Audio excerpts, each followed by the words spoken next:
Hello दोस्तों, आज आपके लिए लेकर आए हैं एक प्रेरणादायक कहानी। तो चलिए शुरू करते हैं। मिलकर काम करने से तरक्की होती है। दुनिया में जो तरक्की हो रही है या देश में कोई तरक्की करता है तो उसे जरूर देखना चाहिए। चाहे घर की टीम हो या बाहरी लोगों को मिलाकर बनाई हुई हो। जहाँ जहाँ अच्छे समूह बन गए वहाँ तरक्की हो गई।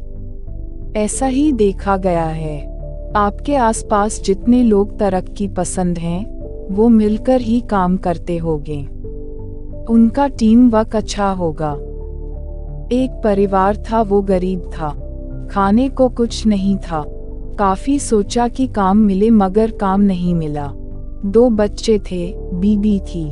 एक दिन उन्हें विचार आया कि इस गांव में काम मिलना मुश्किल है, चलो कहीं और चलते हैं। इस इरादे से वे एक दिन गांव छोड़कर चल दिए।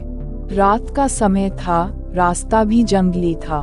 सोचा वृक्ष के नीचे रात गुजारी जाए। आदमी ने अपने एक लड़के को लकड़ी चुनने तथा दूसरे को पानी लाने के लिए भेज दिया तथा बीबी को चूल्हा बनाने के लिए कहा और उसने जगह साफ कर दी। चारों ने अपने अपने काम कर लिए। चूल्हा जलाया गया, पानी गर्म होने लग गया। वृक्ष के ऊपर हंस रहता था। वो सोचने लगा, यह कैसा मूर्ख है, इन्होंने चूल्हा तो जला दिया मगर इनके पास पकाने को तो है ही नहीं कुछ भी। हंस ने उनसे पूछा, तुम्हारे पास पकाने को क्या है? वो आदमी बोला, तुझे मार के खाएंगे। हंस बोला, मुझे क्यों मारोगे? आदमी बोला, हमारे पास न पैसा है और न ही सामान, तो क्या करें? हंस सोच में पड़ गया। इन्होंने चूल्हा भी जला लिया है, सब कर्मशील हैं, मुझे तो यह खा ही जाएंगे। तो हंस बोला, अगर मैं आपको धन दे दूं तो मुझे छोड़ दोगे? घर का स्वामी बोला, हाँ छोड़ देंगे। हंस कहने लगा, मेरे साथ चलो, मैं तुम्हें धन देता हूँ। हंस उनको थोड़ी दूर ले गया और चोंच से इशारा किया और कहा कि यहाँ से निकाल लो। उन्होंने गड्ढा खोदा और वहाँ से धन निकाल लिया। हंस का धन्यवाद करके वापस अपने गांव आ गए और एक ही दिन में खूब मौज से रहने लग गए। अब उनके घर में किसी चीज की कमी नहीं थी। पड़ोसी ने देखा कि इस परिवार के पास ऐसी कौन सी चीज आ गई जो इनके पास इतना कुछ आ गया। उसने छोटे लड़के को बुलाकर सारी बात पूछ ली कि पैसा कहाँ से आया है।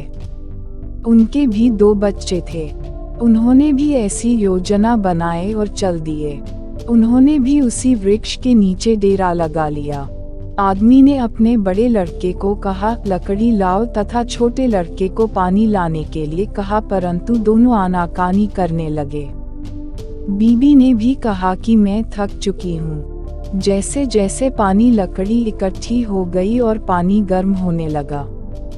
हंस फिर आया और बोला, तुम्हारे पास खाने को तो नहीं है तो फिर पानी गर्म कर रहे हो? आदमी बोला, तुझे मार कर खाएंगे। हंस मुस्कुरा उठा और बोला, मारने वाले तो 3 दिन पहले आए थे। तुम अपना समय खराब मत करो, घर जाओ, तुम मुझे क्या मारोगे, तुम तो आपस में ही लड़ रहे हो। जिन्होंने दूसरों को जितना होता है वे खुद नहीं लड़ते। संसार का नियम भी ऐसा ही है। जिन लोगों ने तरक्की करनी है वे मिलकर चलते हैं और आज भी संसार में उनका ही बोलबाला है। जो आपसी तालमेल में रहते हैं वे ही समाज रूपी हंस को जीत सकते हैं। दोस्तों, अगर आपको कहानी पसंद आई हो तो आप हमें कमेंट में बताएं और वीडियो को लाइक, शेयर एंड चैनल को सब्सक्राइब करें।